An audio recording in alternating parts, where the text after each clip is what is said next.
Welcome to the Sensible Socialist Podcast, a podcast for the rational left. We need to unite and work together if we're all going to get through this. Sounds like socialism to me. The amount of people I see talking about socialism positively is actually staggering. Do you think, do you really think that a proletarian revolution is just around the corner in America? Grab your pitchforks and stab your mayor. Your hero, Obama. He's not my hero. I'm not fucking idiot. If Bernie Sanders were president, right, and he wanted to bring the same ideas as for socialism into this country, do you think that we would benefit? Yeah. But I just told you Venezuela is eating rats. But I just want people to have health care. I don't want, Same thing Hugo Chavez. Oh my god. You people have, worms in your brain, honestly.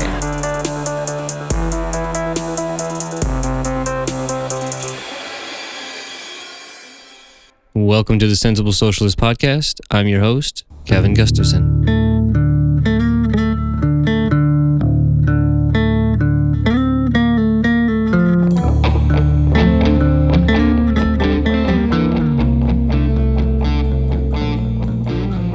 In this episode of the podcast, I talk with Ben Stewart.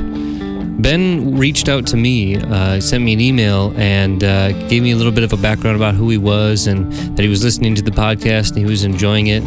And, beyond hearing that great news, which was awesome for me to hear, I really got some good ideas about what we could talk about from Ben, and he wanted to know what I had thought about it. And that was a perfect opportunity to just have a conversation with him. And one of the reasons I started this podcast wasn't just to hear myself talk. It was to have conversations with a lot of different people. And so if you're interested in any of these topics and you just want to have a conversation, send me an email, sensiblesocialistpodcast@gmail.com. You can go to the website, sensiblesocialist.com, or check us out on social media. But get in touch with me, and maybe we can have an interesting conversation.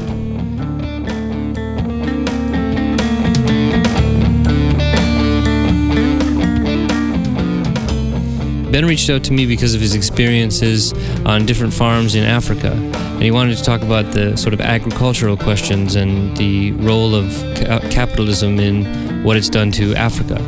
I thought those were great ideas for a conversation, and to have somebody have his experience, I wanted to hear what his experience was about. So with no further ado, here's a conversation with Ben Stewart.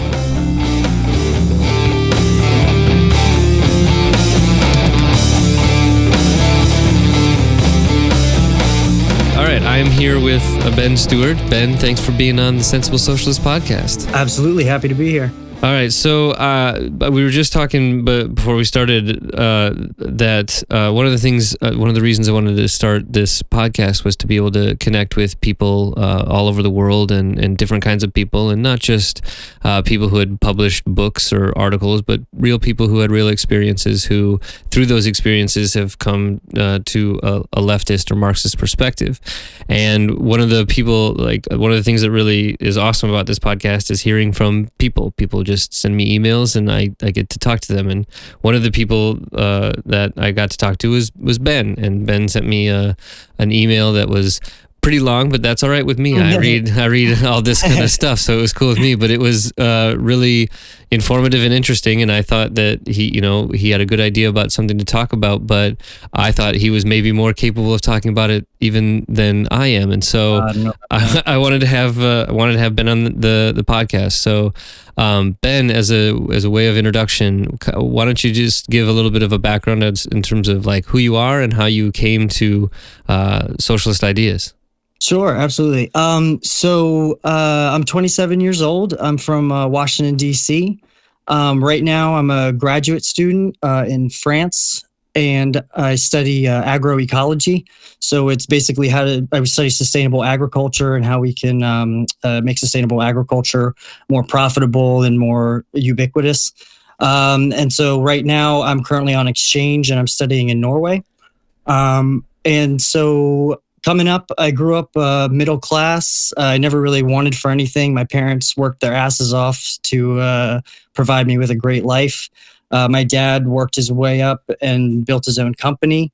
And so I was very raised in the mindset of the American dream and capitalism breeds success and all that. And so I never really gave socialism much of a chance, much of a thought. I just kind of went along with the groove, you know. Mm-hmm. And so I went to college to study animal sciences. I wanted to be a veterinarian for a long time. While I was there, I studied at the university's research farm at West Virginia University. And then at this time, I didn't really have any interest in like the humanities or politics or anything like that. I really I felt like I had a closer relationship with animals than I did to people, honestly. Sure. And I was more concerned with their well-being. So yeah, that's kind of where my head was at in the end of undergraduate school. My first introduction to socialism was I had an English professor at West Virginia, and we got into a discussion one time about anarchism. And he recommended a book by James C. Scott, 2 Cheers for Anarchism. Okay. And in the book, he talked a lot about like the oppression that we all face as what he called proletariats. And the way he described proletariats really made me interested in the word, I guess. So I looked it up and realized that it came from Marx. So I picked up the Communist Manifesto, and that was kind of my first introduction into socialism or Marxist ideas. And then after college, I went to Colorado to work in a research lab. I was trying to get some experience before I went to vet school or applied to vet school.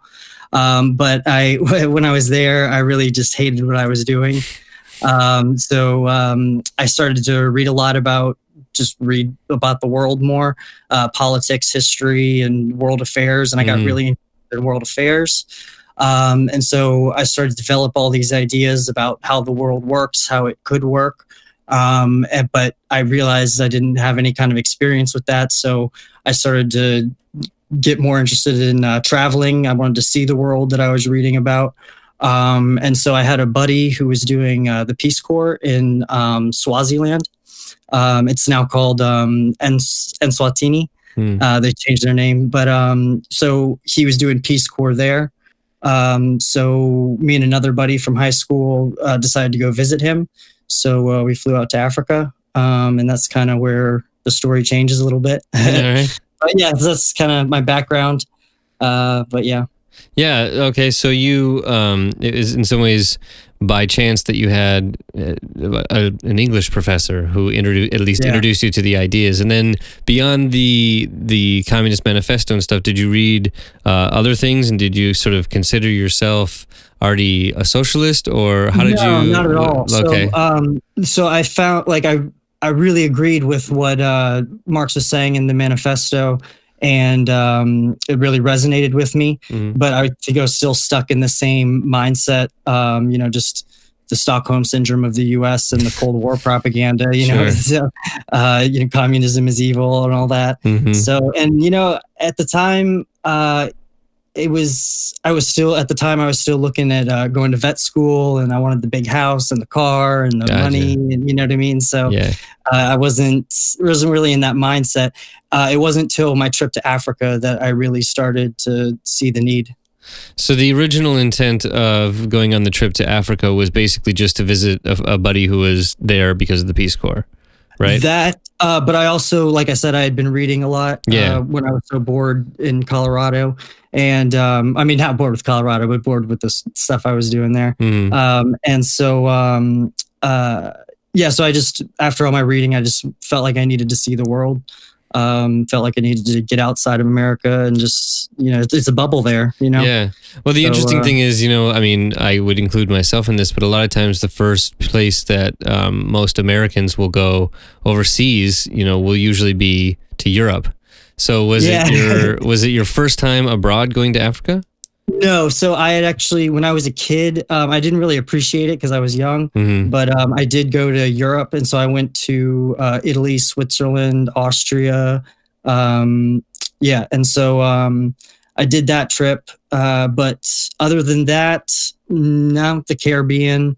I went to Canada once, but Africa. I wanted to go to Africa because I knew it was a completely different world. And I knew that it was going to be out. I mean, Europe it's different for sure, but it's at the basis, it's still very similar to the U.S. Culturally, politically, everything. Yeah. So yeah, I just wanted to see something different. Really. Gotcha. And so, so tell us about the switch that happened from that trip. From Africa. Yeah. Yeah. So, really, if you want, we can get into like what I saw and stuff that made me think this, but, so really I just saw what capitalism had done to, like the problems that you see in Africa, like in my mind, like everything could be related back to capitalism in some way. And it's just like, just the suffering that was there, and just these people, they can't even get enough money to eat, and they just scrounge by with whatever they can get to try to feed their families. And everything kept coming back to capitalism and the system that currently exists there. But yeah. And so that's kind of what drove me to, when I got back from Africa, I started thinking like there needs to be something else. And so I started reading a lot more into Marx and Trotsky. So I found that I agree with a lot of what they have to say. Gotcha. And so you've been to other places around the world working on farms and things like that. Is that right? Yeah. So the first place I went was Swaziland. So do you want to hear about Swaziland? Yeah, absolutely. Okay, yeah, for sure. So like I said, I went to visit my Peace Corps buddy there. And so he was living in a small rural village outside of Swaziland, outside of the capital, and a few hours outside. And so Swaziland's an absolute monarchy, which is really interesting. It's one of the last 6, I think, in the world. Wow. But the people are really amazing. They're some of the friendliest people I've ever met. And an interesting thing about Swaziland is, so when the colonizers left Africa, they just cut up the countries however they wanted, and they didn't take tribes into account. And that's why some say that's a big reason that there's still a lot of conflict there, because it's tribal conflict. Yeah. But Swaziland was special in that it's all one tribe that got their own country. And so they're all kind of like one big family. And so there's no fighting. I never saw any kind of confrontation when I was there. I felt so safe there. I had my backpack that I was traveling around with. I could leave it outside the grocery store, do grocery shopping, come back out and not have to worry about it. Wow. No, it's really an amazing place. That's not to say that there aren't people there that do some crap, but like every place. Right.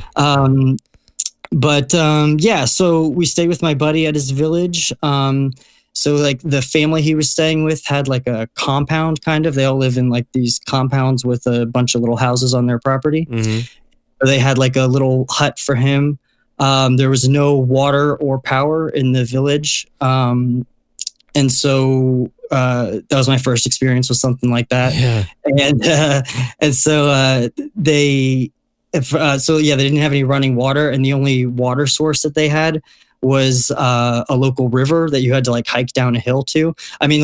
Up where the village was, it was just completely just dust and this red dust and just rocks everywhere. And they have a bunch of huge aloe plants that look like they're from Dr. Seuss coming up everywhere. But other than that, it's just dry dirt and rock. And so you go down to the river, but the river is all dried up because there had been a big drought there by the time I was there. And there was also a construction project up the river that was taking a lot of the water. Or what little water there was. And so they didn't have any running water there. So they were digging for their own drinking water in the river. So they all had holes dug all over the river, and they were washing their clothes in the holes and getting water for drinking and everything. Wow. And that was the only water they had. Also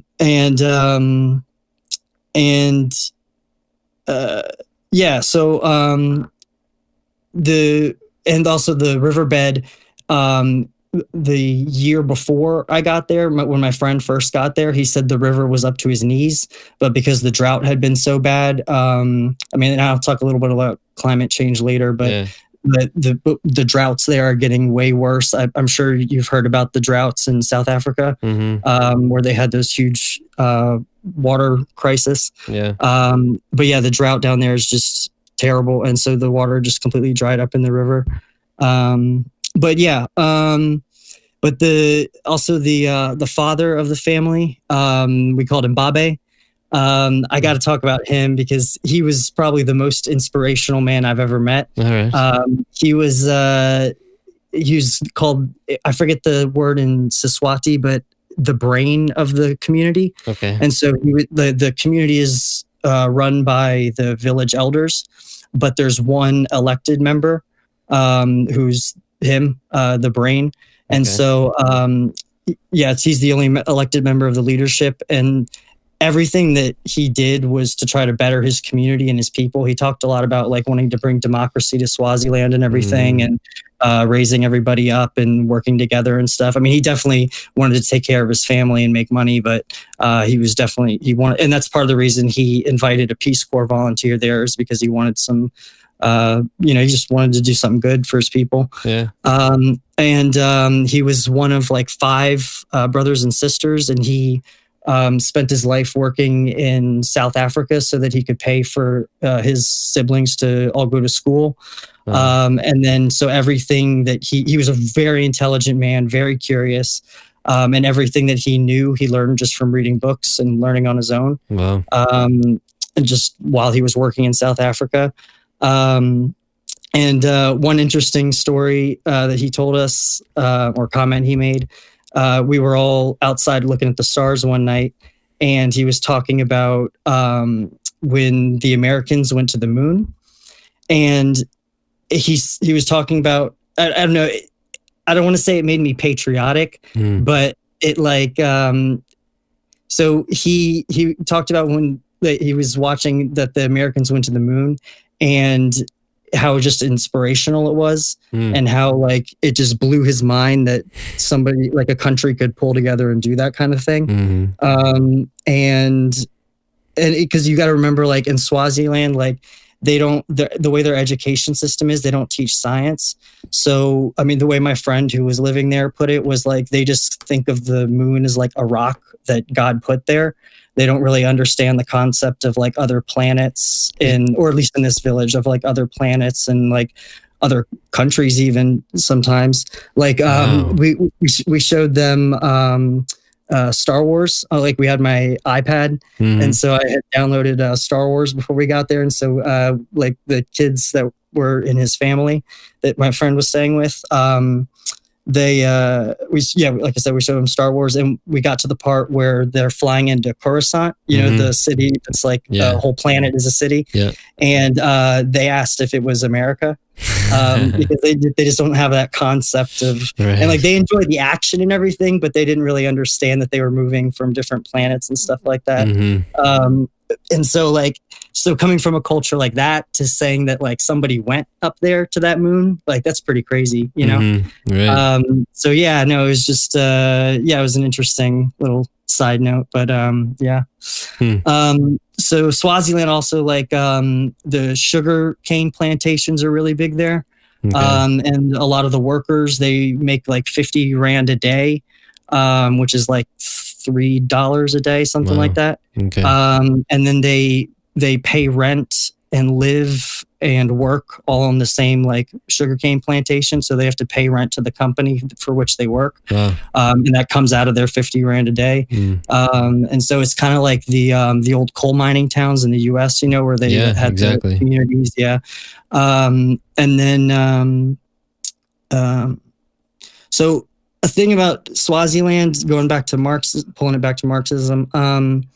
So they're definitely maintain a fully capitalist mindset for sure. I mean, all of Africa does, from what I've seen.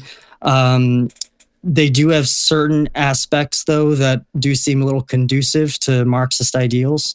So for example, like the farmland. So on the river, that I was talking about on the side of the river.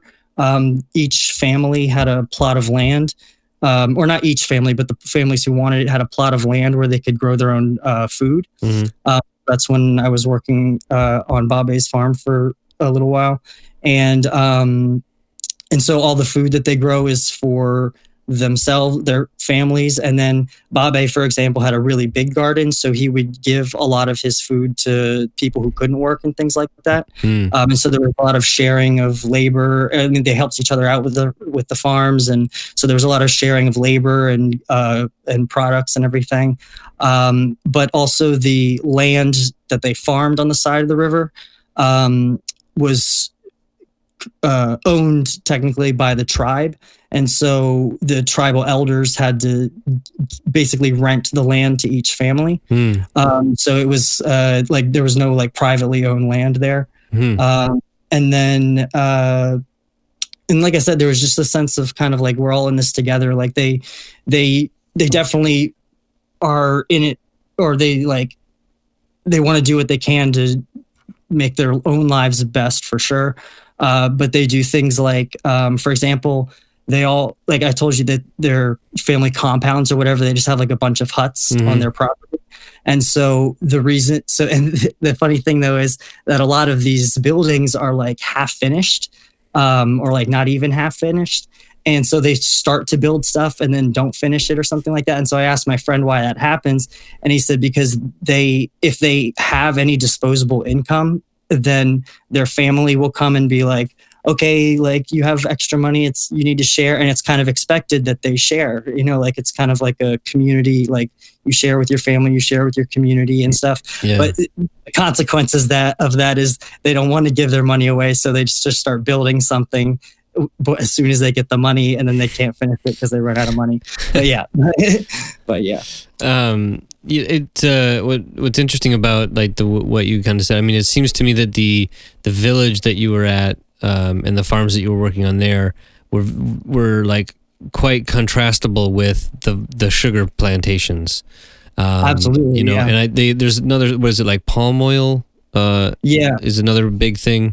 That's when I went to Ivory Coast. I can talk about Ivory Coast next, but the Ivory Coast definitely is more of the palm oil because they're more in the tropics. But yeah, down in Swaziland, it was a lot of sugarcane. So, and that's very different than the sort of subsistence farming that the tribe was doing. I mean, was the tribe growing any crops as like commodities to sell, or was it basically just for subsistence?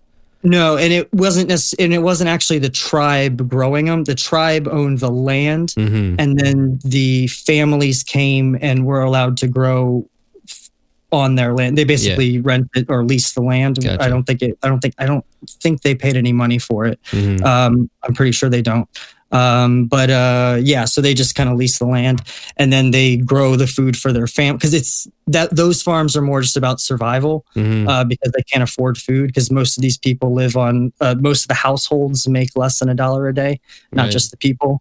So so that's mostly just for survival.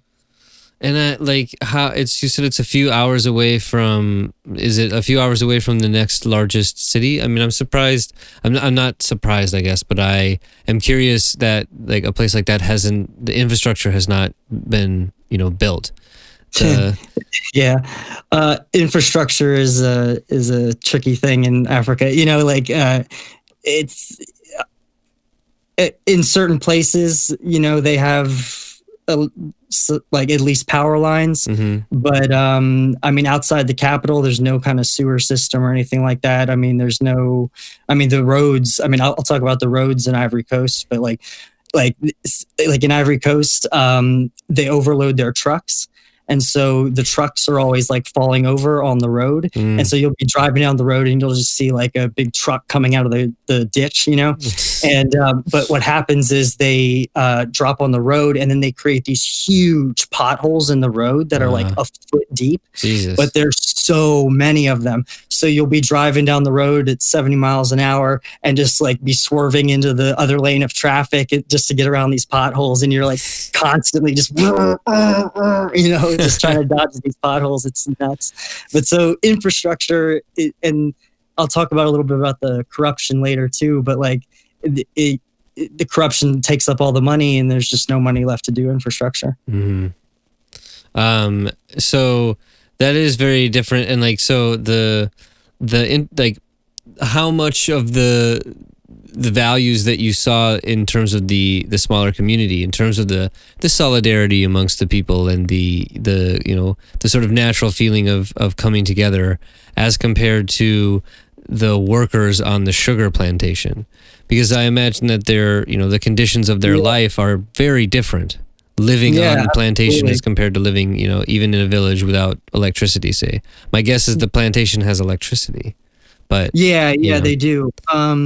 So I never met anybody who worked directly on a sugar plantation, but knowing the mindset there, or from what I gather, most people would just be happy to have the job and a roof over their head. They don't, like I said, it's about survival there. Yeah. So, I mean, it's different than in America, where like you see that like your neighbor has all these better things, and like you want, like, you know what I mean? Like workers in America will tend to band together because, they know they can have more, but the mentality in Africa is just to survive, and it's not necessary. Like they don't necessarily think that they can have more. Yeah. You know what I mean? Yeah. They want to have more, but they don't necessarily have that in their mindset. Yeah. You did say that like even your experience in Swaziland, before you talk about the Ivory Coast, like that already sort of, you kind of realized that a lot of the consequences that you were seeing were the result of an economic system, specifically the capitalist economic system. Is that because of the legacy of colonialism, and imperialism, or what do you mean by that? Yeah, I think that's a huge part of it. Is so, for example, we talk about the sugar plantations that you just mentioned. Mm-hmm. I mean, those sugar plantations, they have big signs on the outside that have like an EU flag or an American flag or a Chinese flag. Like they're not like Swazi owned companies. Like, they're foreign owned companies. Mm-hmm. And so, with that colonialism, of course, comes capitalism, because these are French American, or not in Swaziland French, but like American, British, Chinese companies that are coming in and doing all this, and that's where the capitalist mindset begins there. And from the colonial. What I think is evident in many places in Africa, like throughout Africa, is you have this interesting, almost continent-wide experience of colonization. And then the whole period of colonization, the extraction of natural resources and people, and the minimal infrastructure to be able to support simply that extraction of wealth. And then you have this period of decolonization after World War II and up into the 60s. This moment of exuberance, like we're throwing off the old imperialist sort of system, and Africa is going to be free and able to develop on its own. And then sort of immediately, like that whole thing was a bit of a sham, because like immediately foreign companies, like instead of foreign governments coming in and setting up essentially territories abroad, you have multinational corporations coming in, and you have free trade agreements that allow the movement of wealth away from places in Africa. Exactly. And so the idea that Africa has actually been decolonized is a bit of a misnomer, because it's really been recolonized by private organizations, including private armies. Yeah. I mean, the developed world didn't develop on its own. I mean, it developed off the back of what they stole from Africa and South America and Southeast Asia. Mm-hmm. I mean, you can't possibly develop to the point that we have without taking the materials from somewhere else. I mean, there's just not that many materials in Europe, for example. And so. I mean, yeah, and you were absolutely right. Like, they ended colonialization, but when they left, they first, like I said before, they divided up the countries the way they saw best fit for them, and then they put in leaders that they could trust, and then they struck deals with the businesses with the dictators that they put in charge. And then and they never really left, and so even when I went to Ivory Coast, right outside of Abidjan, the capital, there's a big French military base. And so, and I was with my girlfriend's dad, and I asked why the French military was still there, and he told me that apparently the French, because they were Ivory Coast was a French colony. And so apparently when they left, they made a deal that the French army will still protect Ivory Coast from foreign threats. So, I mean, they're still even there militarily. Like colonization hasn't ended. Like it's just different, Right. It's not political anymore. It's economic and military, Yeah. But yeah. And then like you were saying, and it's not just like the corporate deals too. It's also like the IMF and the World Bank, they're trying to quote develop these countries. And so they offer these crazy sums of money to help them develop, but then they also have these massive interest rates on them that the African nations can't possibly pay back, and then they end up in debt to these first world IMF and World Bank powers, Right, and at the same time, you have, like you were talking about, widespread corruption. And so you have this terrible situation, throughout Africa of the legacy of imperialism, the sort of bullshit way that the quote-unquote decolonization happened, the current maintenance of extractive industries by multinational private companies using free trade agreements and the WTO and other things like that to make it easy to extract that wealth. You have the IMF and the World Bank instituting Washington Consensus, post-Soviet neoliberal reforms which privatize things that would otherwise be state-owned, and with the intent of spreading the wealth around. And right, they force them to privatize certain industries. Yeah, exactly. South America, and like part of the rationale being, well, the state-owned enterprises are tend to be more corrupt, and there's all those kinds of things, which is true. But why is there that legacy of corruption? I think, to me, because of the way the decolonization like whole situation worked, was that you have all of these armed struggles, and then you have deals struck with already corrupted people, and those people maintain positions of power. Right, absolutely. Yeah. And I mean, with corruption, there's a book called Fixing Failed States. Have you ever read it? Mm-mm. It's by Ashraf Ghani okay. and Claire Lockhart. All right. And a big thing that they talk about is a big theme that they talk about for why states end up in a state of failure is corruption. And with that the only way to really prevent corruption is to have a strong accountability system. Mm-hmm. So and that's a big problem in Africa, is that there's no accountability in the government. You know what I mean? Yep. So like every African I've talked to, not just from Swaziland or Ivory Coast or South Africa, but like Ghanaians I've spoken to, like everybody always says the biggest problem that their countries face is the corruption. Mm-hmm. And I think it's a big part of it is because they don't have the accountability. I mean, like for example, South Africa used to have a corruption force, or whatever you want to call it, mm-hmm. I think it was called the Scorpions or something like that. And Zuma disbanded them in the early 2000s. And then like a few years later, he was kicked out for corruption. Right.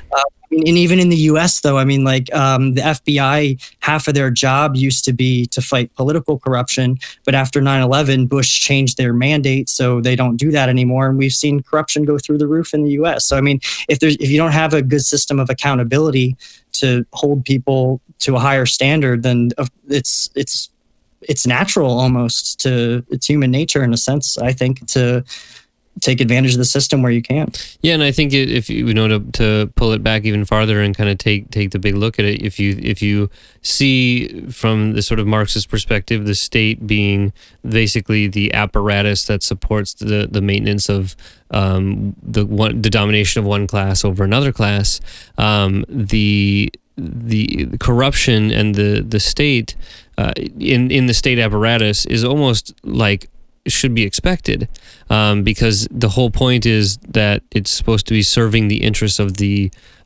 ruling class, and so it's a lot easier for the state to do what it needs to do in a capitalist system if the people who are in the state have at least the same mindset, are of the same sort of class, and so if they can feel rich and wealthy, and they do so by greasing palms and becoming sort of quote unquote captains of industry by being able to siphon off money and then invest the money in places like Wall Street, which is a perfectly good recycling mechanism for ill-got gains.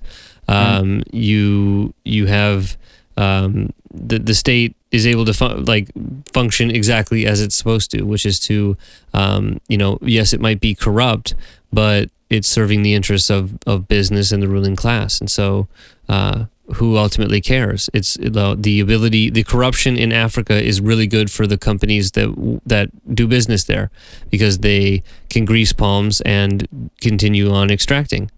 And so all of these things feed into each other to kind of, I think, there is a tendency, I think, for a lot of people to kind of say, what's wrong with Africa?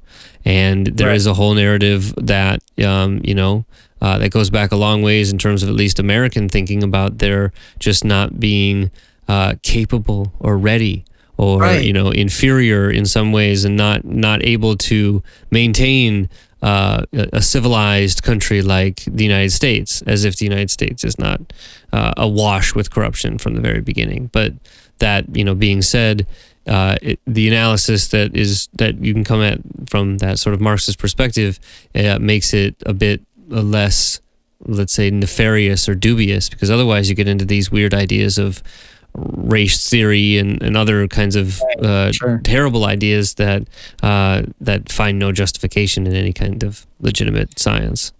Yeah, and I mean, that argument holds no water, I mean, to me, because there are definitely people there that, like I said, I described Babe, for example, who if he was in charge of that country, it would be a completely different place. Like, the people they need, like the leaders they need, are there. The problem is, like you said, the colonial powers put in a system of corruption, and capitalism breeds that same system of corruption. And so that corruption just it trickles down, and it's so pervasive that it keeps the good people silent. You know what I mean? They either, whenever there happens to be a good leader that comes up out of Africa, they're silenced in some way, or just the people who do feel or do have the best interests of the people at heart.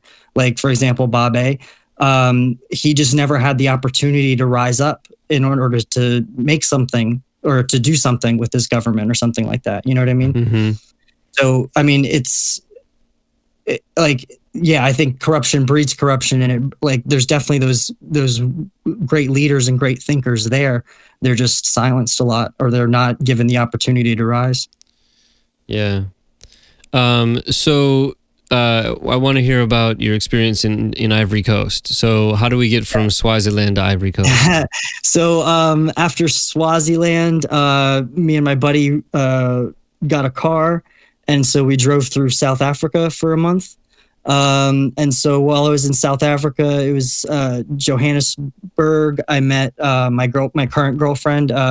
She's French. She was working at an orphanage down there for a year. And so we started talking, and then we kept in touch when I went back to the States and stuff. And then eventually she invited me to her father's farm in Ivory Coast. Okay. And so that's how I ended up in Ivory Coast. But in South Africa was very cool. South Africa was it's a great time. It's so much fun. I went bungee jumping. So I did cage shark diving with great white sharks. went snorkeling with seals, and I went on safari. It was a really fun place. Yeah. That being said, I also got robbed 3 times. So I got mugged on the street. I got pickpocketed. We had a car, and so our window got busted out, and we got some stuff stolen out the back. But yeah, it's a crazy place. Shit happens, but it's still a great time. I highly recommend it. In South Africa, obviously has its own interesting story in terms of the anti-apartheid struggle and the ANC and the sort of the role of the CIA and even the Soviet Union and the KGB in terms of trying to manipulate events and even obviously the Cubans, sort of there's a Cuban connection and things like that. There's very interesting connections in South Africa in terms of the experience of what I have dubbed, or not I have dubbed, but what I would call 20th century socialism. The sort of sometimes state capitalist, if you want to call it, sometimes deformed worker state, whatever you want to sort of call it. Not the sort of ideal version of socialism or communism that we'd want to see, but one calling itself that and at least in many ways firing the furnaces of anti-imperialist struggles, whether that be in South America or Africa or the Middle East or even Southeast Asia.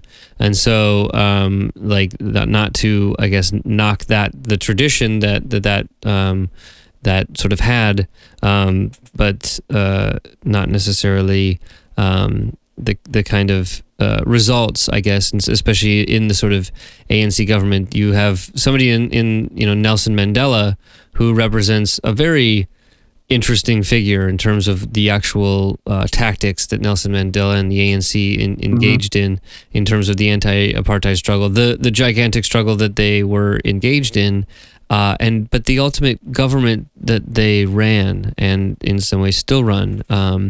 In law school, I studied international human rights and humanitarian law, and South Africa has many commitments in terms of its social and economic and cultural rights, like jobs and housing and things like that.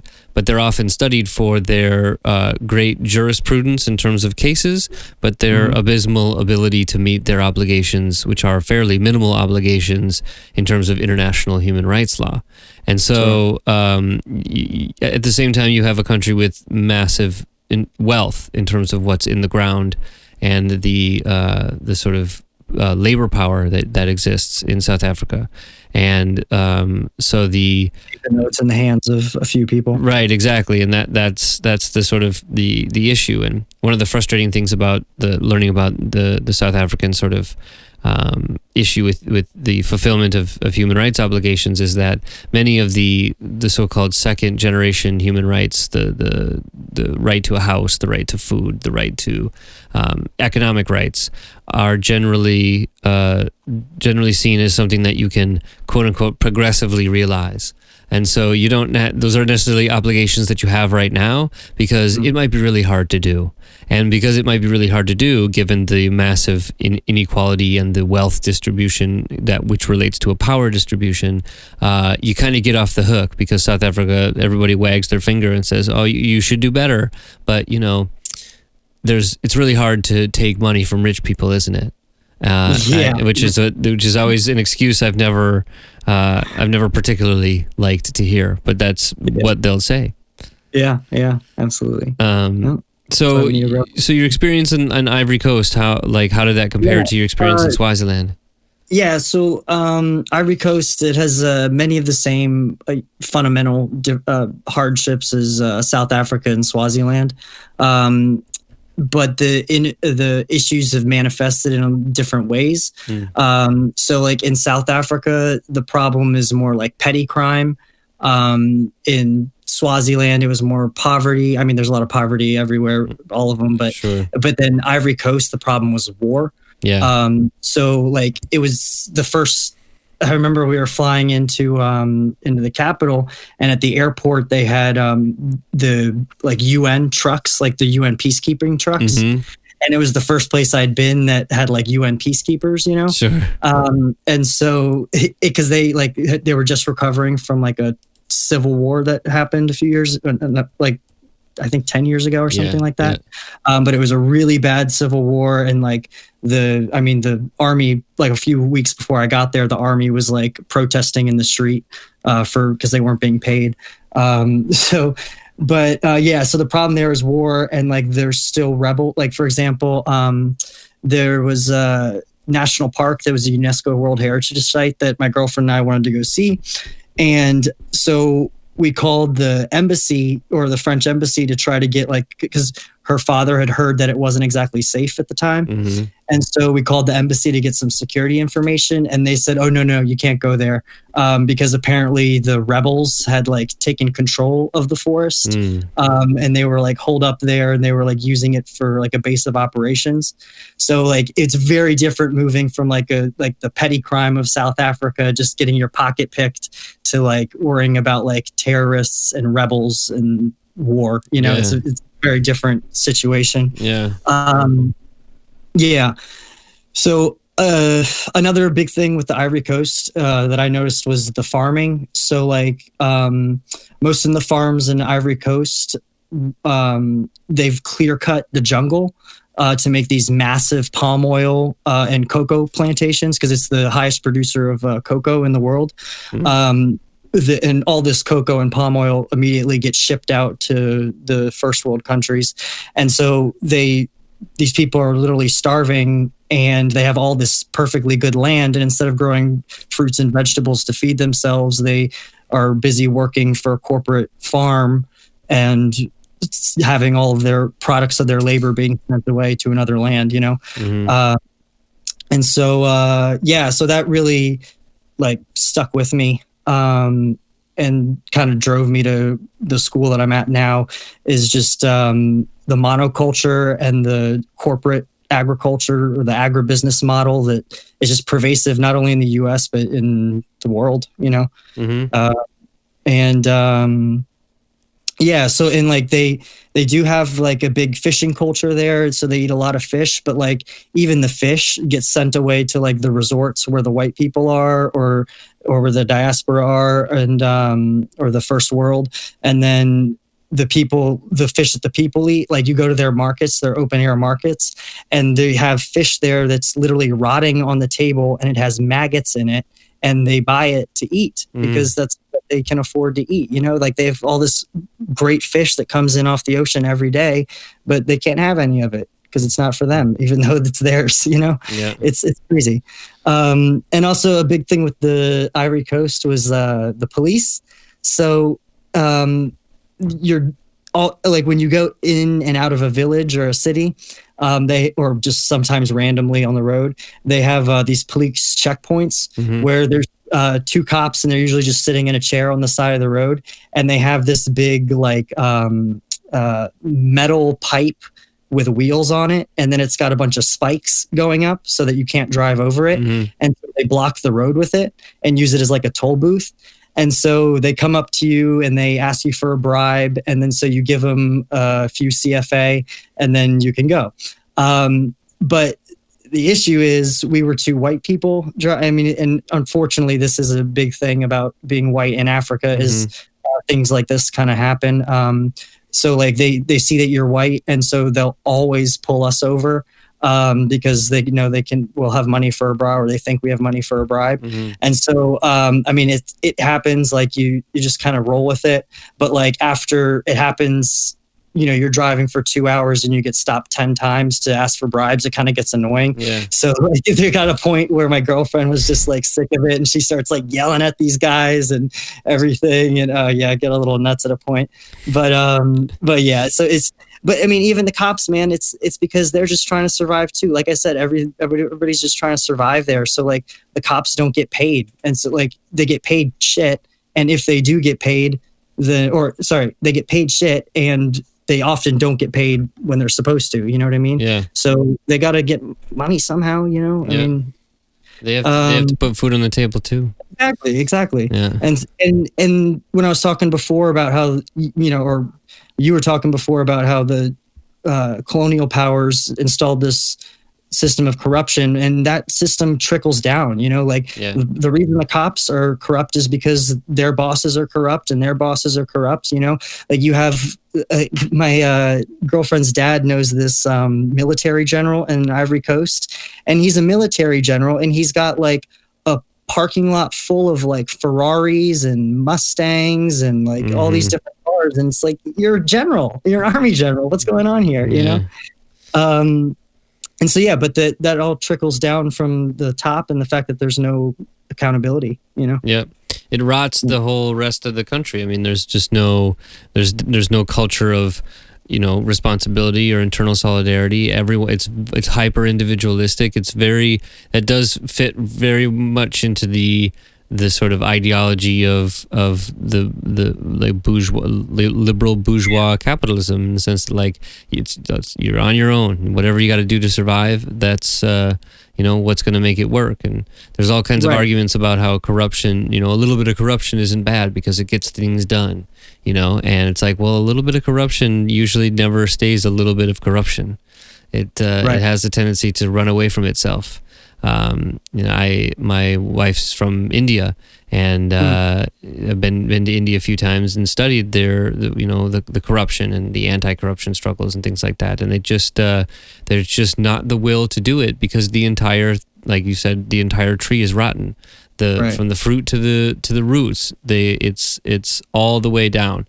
And so there's no one that wants to enforce it, because everyone's hands are dirty.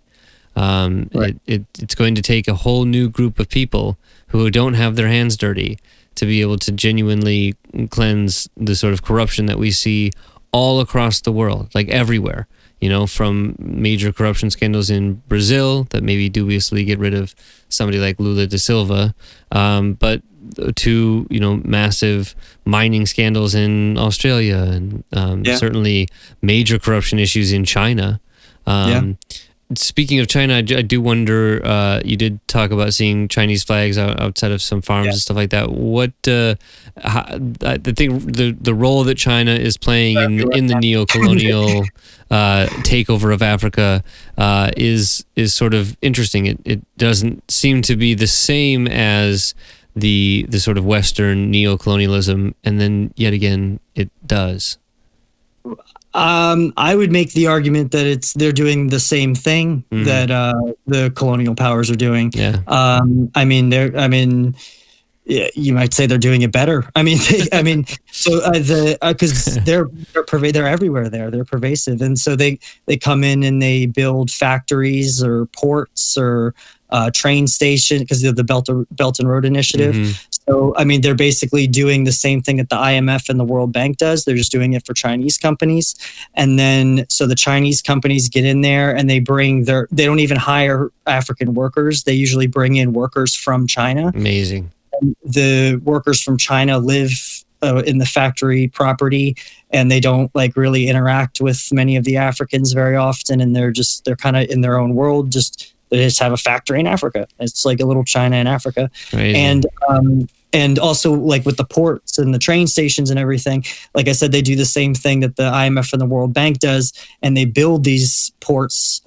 There's one, I forget which country it was now, but they built this one port, and they again offer these massive interest rates when they build the port. The country can't pay them back, and so what happens in these Chinese deals is that the port or the train station or whatever then reverts back to Chinese ownership. And so right now, China, there's this one port, I forget where they have like a 99-year free lease on this port, on this $1 billion port. And so, it's things like that. And so there's actually a really good book. It's called The Looting Machine. Okay. And it's all about not only the colonial powers, like the neo-colonialism, but also China's influence there. And it kind of hits on each of the major countries, and it's really interesting. Yeah, talk about all that. So what I'm curious about is in the sort of history of socialist thinking.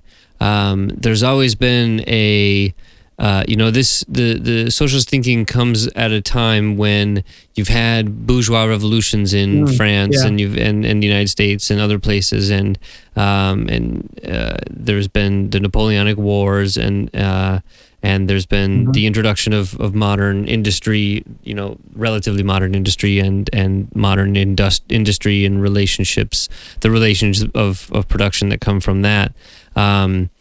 But you also have a lot of people who are still peasants in sort of semi or basically feudal arrangements, where you have landlords that have people who are sort of tied to the land. Something that is not is similar but yet different to like the small farm that you had that you went to in Swaziland. But there was always this question of the sort of peasants, the agricultural workers. What was their sort of revolutionary potential, especially when you look at Marx's perspective, where it's the industrial working class that is going to be the agent of revolutionary change from the capitalist epoch to the socialist epoch. And that from Marx's perspective, it always was the case that agriculture would become industrialized, and you have industrial farming, which I think in many ways in Africa, in the United States, in China, in many places has become a significant amount of the production of food production is being done by corporate farms on industrial scales with workers rather than peasants. They might work and they might live on the company property, but they're renting it and they're paid wages, and so their relationship to production is one of a wage worker and an owner instead of a landlord necessarily. But they but you also have people like that are in the situation like that you were part of in Swaziland, where you have sort of communities that have different traditions and different relations and aren't necessarily doing commodity production. And so at least in terms of the agricultural workers, who they're not peasants, but they're agricultural workers, and the non-agricultural proletariat, the sort of people doing subsistence farming and things like that, what do you see in terms of their sort of revolutionary potential? That's always been a big question in the Marxist community. I wonder, somebody that has, I'm from a small, I'm from Minnesota, small town in Minnesota, and so I am familiar with farms, but very much I would say a capitalist farm, one that hires wage workers when it needs to and employs a family when it doesn't have to. And so I wonder, from your perspective, seeing these big industrial, extractive sort of farms and a small community farm, what their revolutionary potential actually is. So I think I guess to start, the revolutionary potential, not just on the farms, but in Africa in general, like, I think that the reason so before, for example, you talked about their like individualistic mindset and everything, and how that like it's pretty pervasive, and it is. But I think the reason it's like that is because that's the system that they've been told works. You know what I mean? So they're told that the way you take care of your family is to make as much money as possible and get all these nice things. They're shown that from their leaders, that that's the way that you take care of yourself. And I think so if that's the only thing that you're ever exposed to, and like you see on TV, like the American system, and like how everybody has all these nice things, and or that's what the world thinks, is that we all have these nice things and everything. And so they see all that, and so they assume that the capitalism is the best way to do it because that's how they saw us do it, right? Yep. And so I think the trick is we just need to show them another mindset, show them another alternative.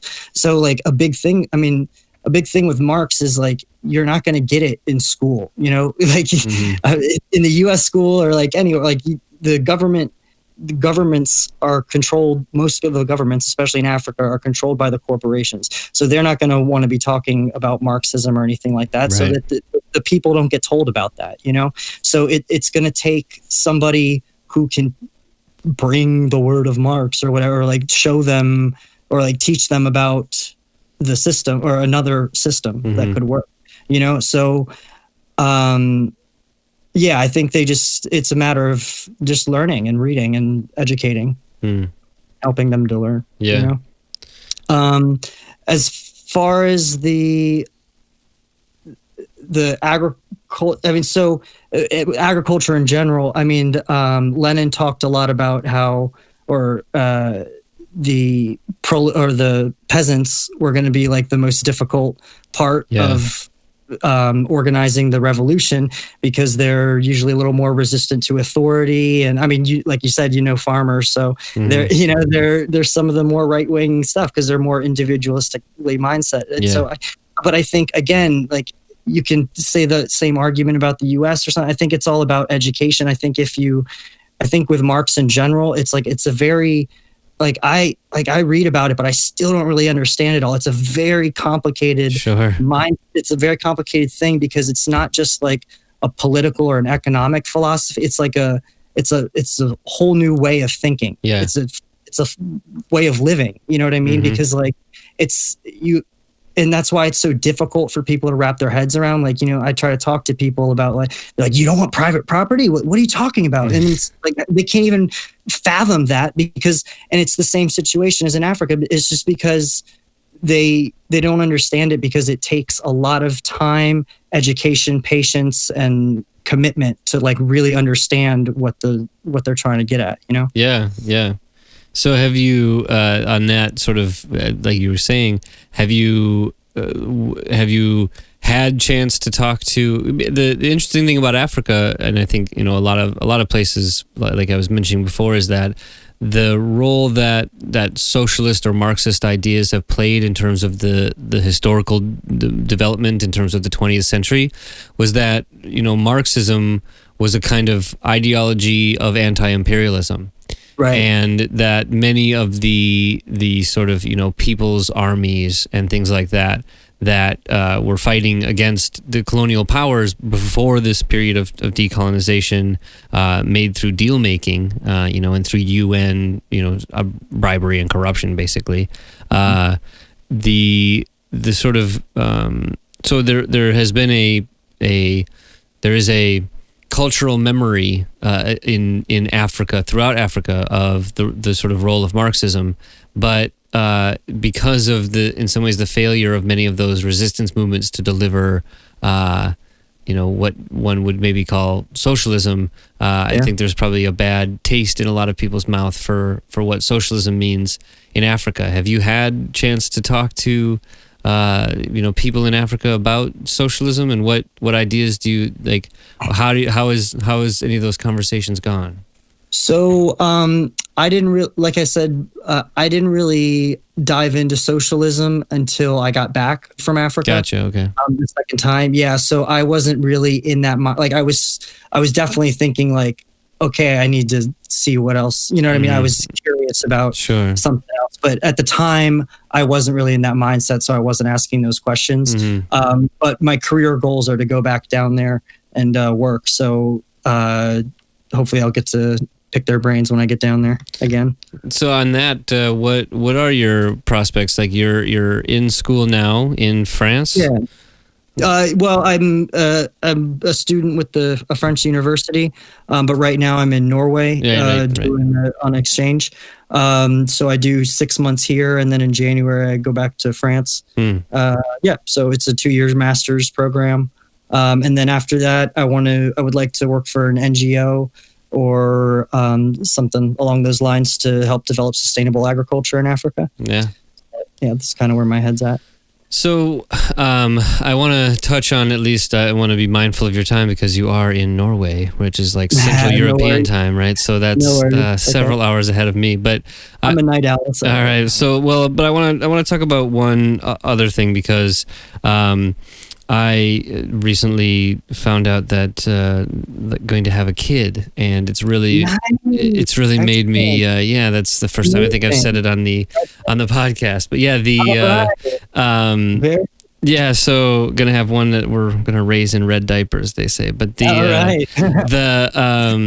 But it's really made me consider a bit more, even though I probably should be. It's not that I don't care about it, but really focused on the climate issue. I think it's it's part of the zeitgeist right now with Greta Thunberg and this discussion that's ever present, especially with the generation that's coming up. I mean, I'm in my mid 30s, and the urgency would even be much higher if I were in my mid 20s or in my teens. I can feel the urgency that young people feel about this, because it's a serious threat to, as Noam Chomsky would say, organized life on planet Earth. And so I just sort of, as somebody who is studied and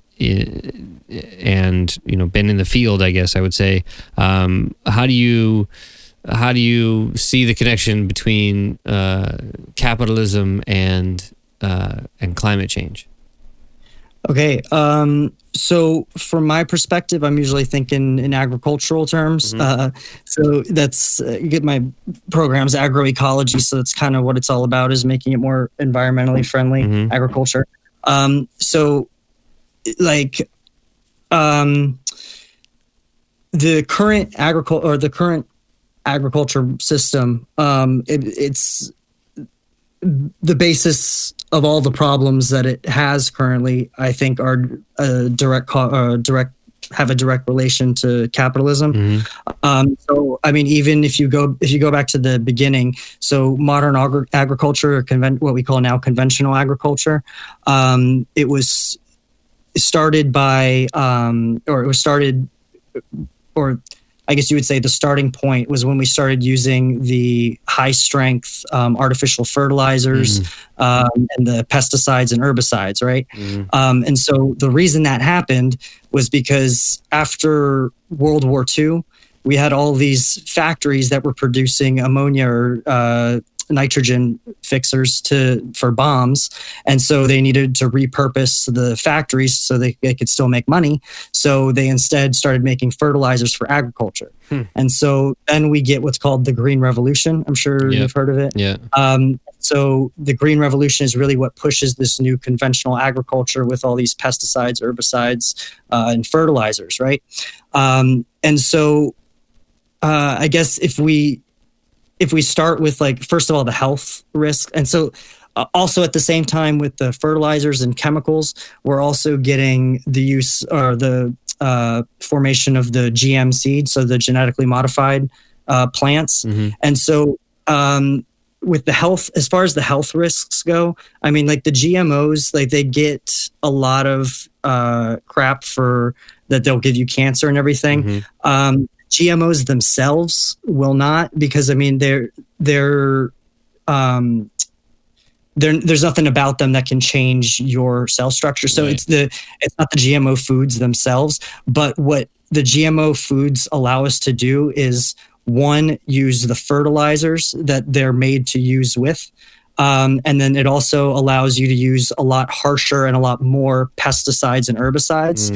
And so when you have this GMO crop that doesn't get killed by Roundup, for example, then you get like shit tons of Roundup on the plant, and then you eat that, and that will give you cancer. And so it's not necessarily the GMOs themselves, but it is as far as the environmental side to that, I mean, the health ramifications are a thing for me, but like for me, the reason I'm doing this program is for the environment. Like that's my biggest concern, because what's happening with the current system now, the fertilizers, the pesticides, the herbicides, they go into the ground and they destroy the cell structure or the biodiversity in the soil. And so in the soil, it's full of hundreds of thousands of more millions of bacteria, microorganisms, worms, other insects, and they're all creating an environment, like a biodiverse environment within the soil. And so when you dump all these chemicals on them, you just destroy all of that biodiversity. And so that creates two main problems. So the first is that it decreases, a few main problems. So first, if you have less nutrition in the soil, then it creates less nutritious plants. And so our food is actually becoming less nutritious.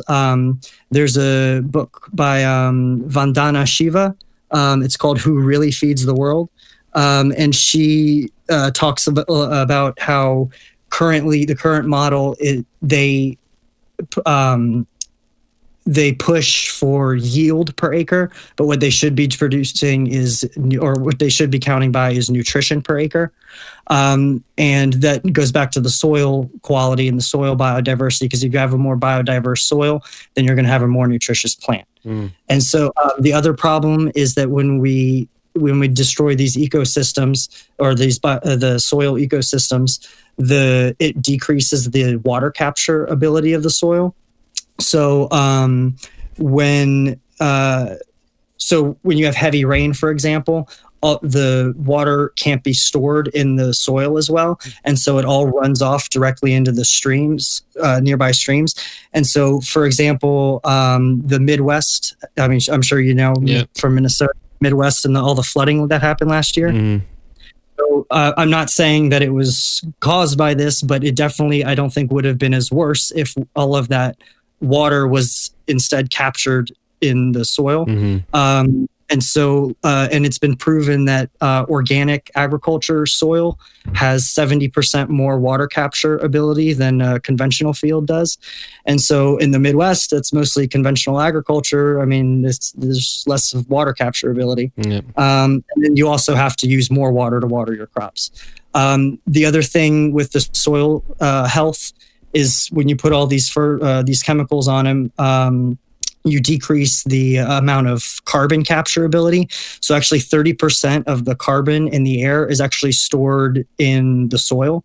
And organic soil or organic farm soil has 26% greater carbon capture ability than a conventional. Wow. So, and like I've talked to farmers, organic farmers in Norway for my case studies. And one of them was telling me, I asked him what his greatest or what he was most proud of about his farm.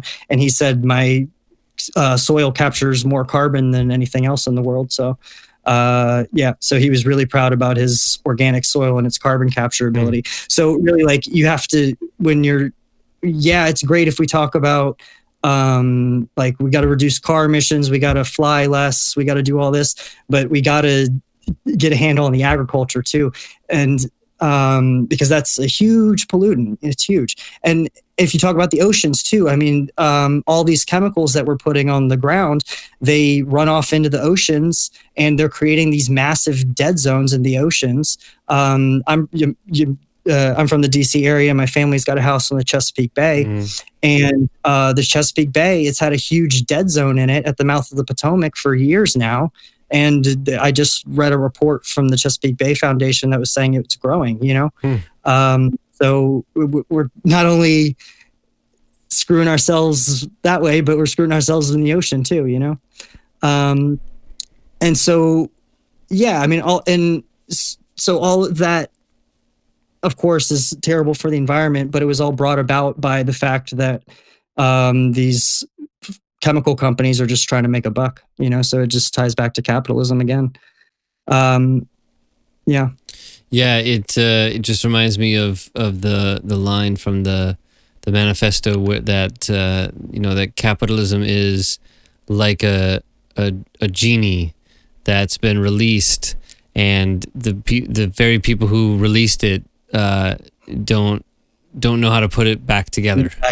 And I think that really, in some ways, like when I think about the connection between the sort of capitalism and industrial development and the environmental consequences, it's one of those things where, like, there are a lot of people who will say, look, development comes at a cost, and they're right. I mean, every time that you develop from feudal or simply agricultural based economy to an industrial commodity production based economy, there's going to be a huge amount of costs in terms of human lives and environmental degradation. That's been the way that it's happened, regardless of like sort of how it's happened, whether it happened sort of naturally like it did in Western Europe or forcibly like it did in South America or Africa. And so and they will say, well, that's just, that's what you have to do, and that there's no real way around that. But I think that there may be some truth to that, but at the same time, the sort of logic of production merely for the sake of profit, like you said, just trying to make a buck, involves the non-consideration of what they call externalities, of the sort of other things that will come as a consequence of your production. And so as agriculture has been very much industrialized, and you do have industrial agriculture. I mean, I haven't eaten meat in 15 or more years, partially because of the role of industrial factory farming in terms of just animal welfare, and I also don't like the fact that you have to kill something to eat it, and so something that's basically sentient and stuff. So, but that's sort of a different discussion. But when you see the non-consideration of the environmental consequences of that what you're looking at is that you are simply in the business of producing a commodity, in this case, animal meat, or even soybeans or something like that. That the consequences of the runoff or the kind of food that we're feeding the animals and or people, that none of those really matter, because the point of production is to make a buck, to make profit. The kind of logic that is at base part of the capitalist economic system, and the consequences of the consolidation of capital, which in the case of agriculture would basically be land, in the hands of fewer and fewer people. You have fewer and fewer people who have less and less a reason to care about the consequences, and the result that you get is something like climate change, which is an overall, climate-wide global disaster based upon the non-consideration of the long-term consequences of things like burning coal and those kinds of things. And so there is, in my mind, no solution to this that maintains the capitalist structure. So to me, I've always said that to be an environmentalist, you almost have to be a socialist. I agree with that. I really do. I mean, because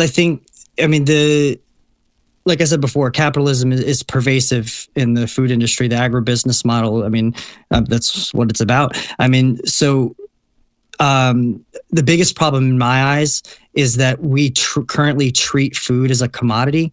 So it's traded the same way as like gold and oil is, Yep. And so it's like they trade like wheat on the stock market, and that's insane, because I mean, you shouldn't be speculating and like making profit off of another man's need to eat. I think that's a crime against humanity. I think that's terrible. I mean, what do we need to survive as human beings? We need water and we need food, and we get charged for both of those things, Yep. And it's insane to me. And I think it has treating it as a commodity has two major effects. It's like, first, it incentivizes farmers, especially in the third world, to grow cash crops as opposed to farming crops that will actually go to feed the people, like I talked about in Ivory Coast, for example. So like if food is treated as a commodity for the purchase and profit making of somebody else, then you're just going to grow whatever you can that's going to make you the most money, because you're trying to feed your family. And so and there's also like going back to the cash crops, for example, like in Afghanistan. There's like a part of Afghanistan where the U.S. Government is trying to help the Afghan farmers grow food or grow agriculture products, and the only thing that grows there is cotton and poppy for opium. Mm-hmm. But there's a law in the U.S. that the U.S. government can't give aid for an agriculture project that is going to grow things that compete with U.S. agriculture products. So that means they can't grow cotton. So the U.S. government is helping the Afghan people to grow heroin and heroin use is like the highest in Afghanistan. So they're doing all that, like they're forcing them to grow a different the cash crop just to make more money from cotton, you know. The global commodity trading of food, it's led to these massive American farms that just produce one product. So when I go to Europe, I ask a farmer what he grows. And so he'll tell me, oh, yeah, I grow some apples, I grow some grapes, some different things. You ask a U.S. farmer what he grows, they'll say corn or wheat. Or, they grow like one thing and they do it over a lot of area, right? And so the reason for that is because we're not thinking of the land that we're growing on as a way of feeding the people. We're thinking of it as a way to grow gold or grow money. You know what I mean? Because it's thought of as a commodity. Yeah. And so that's why that's true because 40% of the corn grown in U.S. is sold to use for ethanol. Yeah. It's not even used for food. Right. Like 1 billion people in the world dying, and we're using 40% of our corn production on gasoline. Like, it's crazy. Yeah. And so, so the U.S. right now, we produce like corn, soy, wheat, and that's pretty much our biggest agriculture exports. And then everything else we import from other places. So going back to the environment thing, I mean, we're shipping all this food all over the world on these massive freight ships that end up polluting more than almost anything else that we do. These huge shipping containers.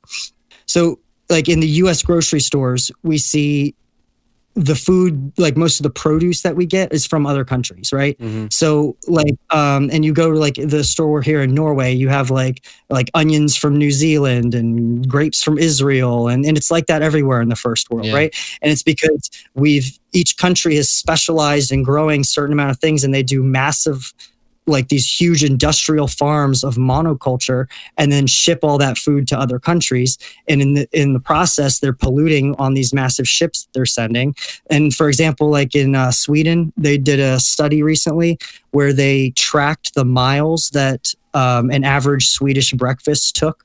And so basically like how long or how much each part of the breakfast traveled around the world.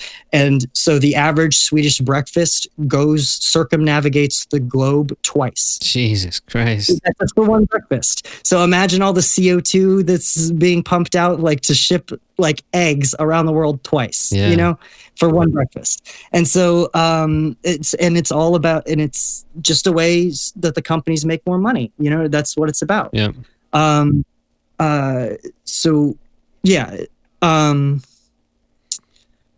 One thing that I think is crazy about agriculture in the modern era too is that partially, maybe because of the Green Revolution, but even just advances in technology generally in terms of agricultural technology has made the production of food, like a non-scarcity, a post-scarcity thing. Like, we can make enough food to feed everyone on Earth. The idea that anyone on the Earth should be starving or at all food insecure, or in some ways should even have to like pay for food, is kind of ridiculous, because and it really shows something that you hear about everywhere in Marx and Marxism, is the problem of overproduction and the production of crises based on this overproduction. That one of the biggest contradictions in capitalism is you have these warped incentives in an age when you can have this incredible industrial potential, and so you can produce incredible amounts of things. But if you can't sell them, then your business fails. And so if your business is the food production and you can't sell your food, then you stop producing food. But that doesn't stop the demand. The demand is still there. And so, because everybody needs to eat. And so you have something where food should be incredibly inexpensive because of our ability to massively overproduce food. But because of the profit motivation and the fact that in a capitalist system, no one will do big agribusiness if there isn't money to be made, then we have to have like the farthest thing from free markets in terms of the agricultural market, where people are paid not to grow on their land when they have otherwise productive land that they don't use, or like you're saying, they take what would otherwise be fertile land for food production and produce some kind of commodity. And so the agriculture, especially modern industrial agriculture, is in some ways for me one of the easiest ways to see what Marx was talking about in terms of like overproduction and the potential for crises. Because if there weren't massive controls on the agricultural market, especially with the kind of wild speculation that can go on, that market would never work. It would be the example of a market failure every single time. And so not only that, the market is completely propped up, or the industry is completely propped up by subsidies. Right. So most farmers you talk to, they say, yeah, my salary is the subsidies I get. Yeah. But the reason they have those subsidies, or the reason that they have to give them those subsidies, is because the price of the food goes up when it gets sold to the distributor, then it gets sold to the packager, then it gets sold to a transportation company, then it gets sold to the grocer, and then it gets sold to the consumer. So each step there in that chain, the price goes up. Yep. So these subsidies that we have to give to agriculture, it's because we're giving the money basically to these corporations in between. If the government just controlled the system of means of distribution and just basically the means of distribution and packaging, then you wouldn't have that same cost. Yeah. The profit motive in every part of the exchange process, from production, from the actual site of production to consumption, is just another. It's a total waste, and the consequences of it are that people starve to death.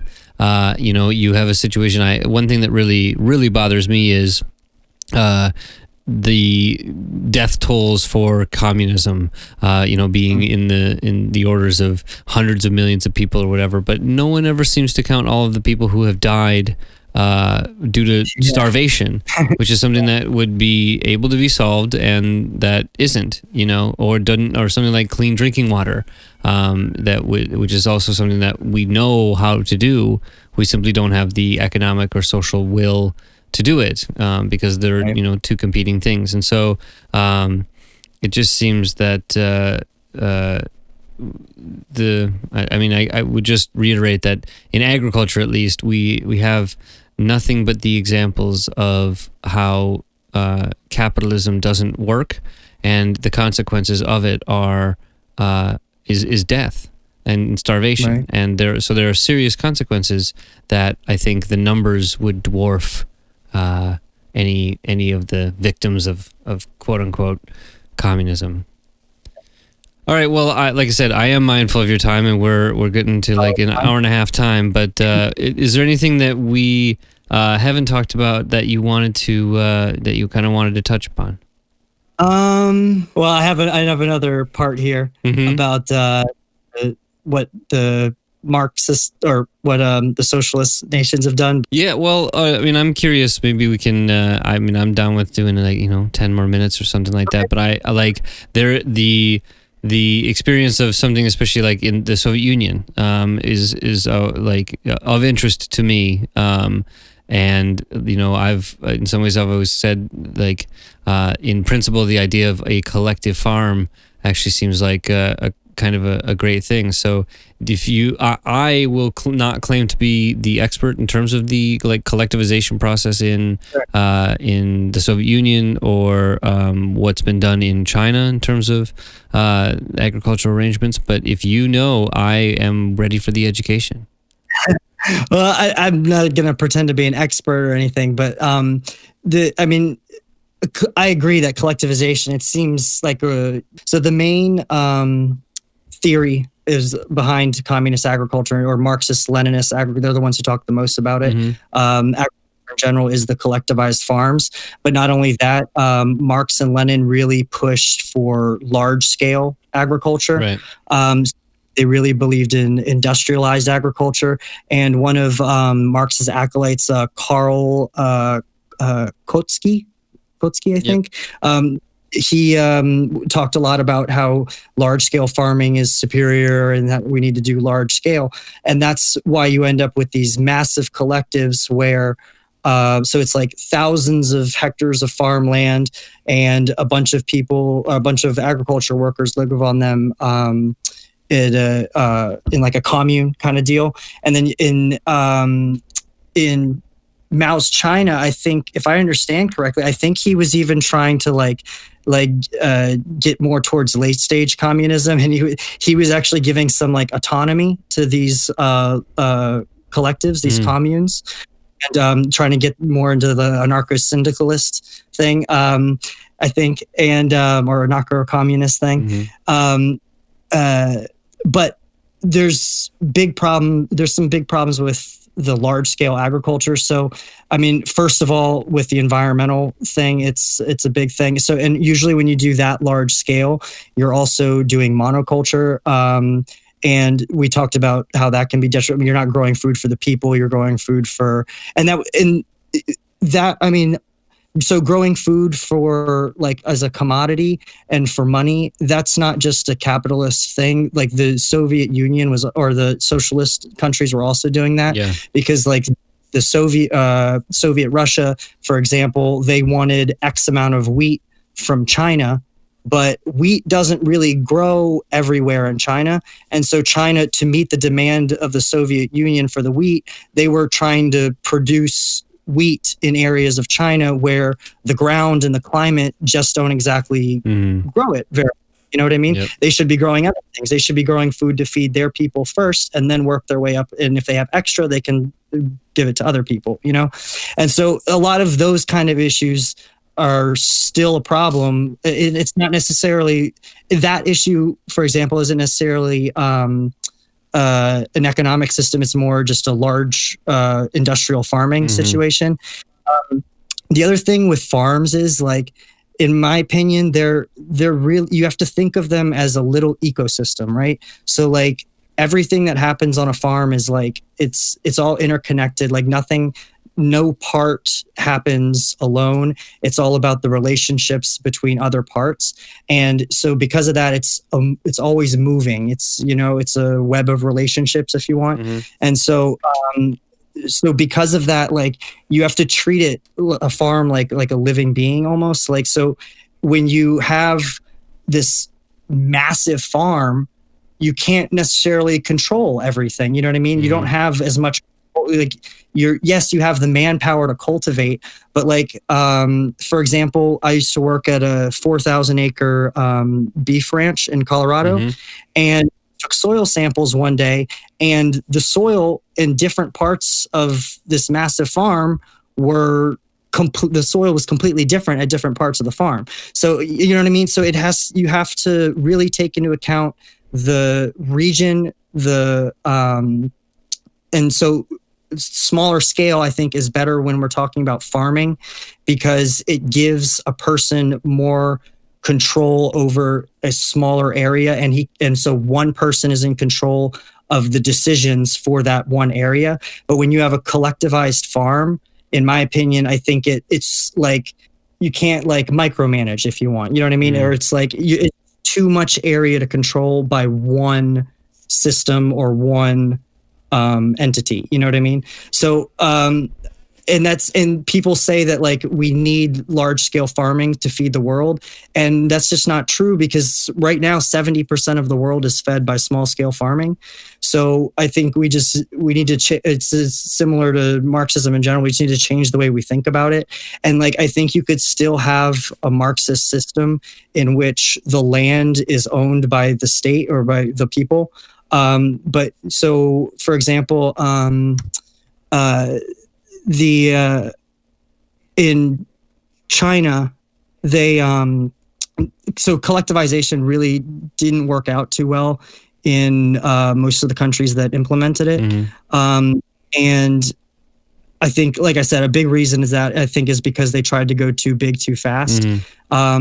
So. And in agriculture is, like I said, it's special because you're dealing with a living, like in a factory, it's not a living, so you're not dealing with constant changes all the time. You can plan for things. Like if this is wrong, we do this, like that kind of thing.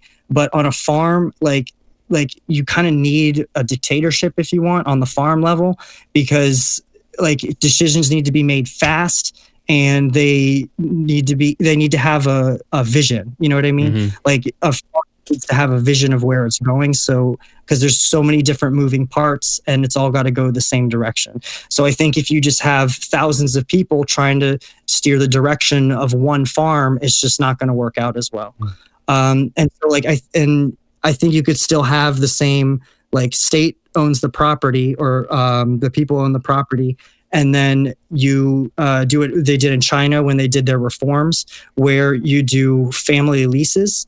And so you basically lease the land to the government still owns the land, but you lease the land with a family contract attached, so that the family, the next generation, can take over the farm. Which is another really important thing about farming, is that most farmers come from farming families. Yeah. Most people don't go farming, especially nowadays. Mm-hmm. So you need to keep the culture of farming if you want to keep farmers. And part of doing that is allowing for families to pass on their farms.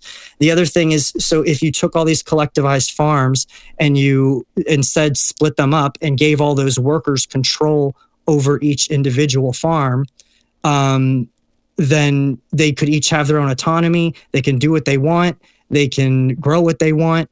And the land still isn't necessarily theirs, but they can build a life there, and they can build something. They can be emotionally invested into it too, you know, because another problem with collectivization was that it was all done by force, and they just pointed a gun at people and said, okay, go work on the farms, and you're going to work with 1,000 other people for no food, you know? Mm-hmm. So I think instead, if we incentivize people and say, hey, we'll set you up with a salary, and we'll set you up with some land that you can make your own and do what you want with, I think people would be more excited to become farmers. It would take more labor power, but I think that goes back to just making farming a worthwhile career. I think if farming paid well, more people would want to do it. Yeah, and I think one thing that's interesting is and I've definitely thought of this even in my own life, but like as automation begins to take over the very predictable and automatable kind of things, there are things on a farm that can be automated, but ultimately there may be that may be the last bastion for the genuine use of like human labor, like just sheer labor power in terms of needing to do chores and things like that. That going back to agriculture may be that we technologically we combine technology and industry to make the things that we need, but when we're talking about needing to exert our labor power, which is what we need to do, you know, that would be what Marx would call part of our species being, that it's part of our human nature to want to do things and be productive and not just play video games all the time, maybe want to grow some plants.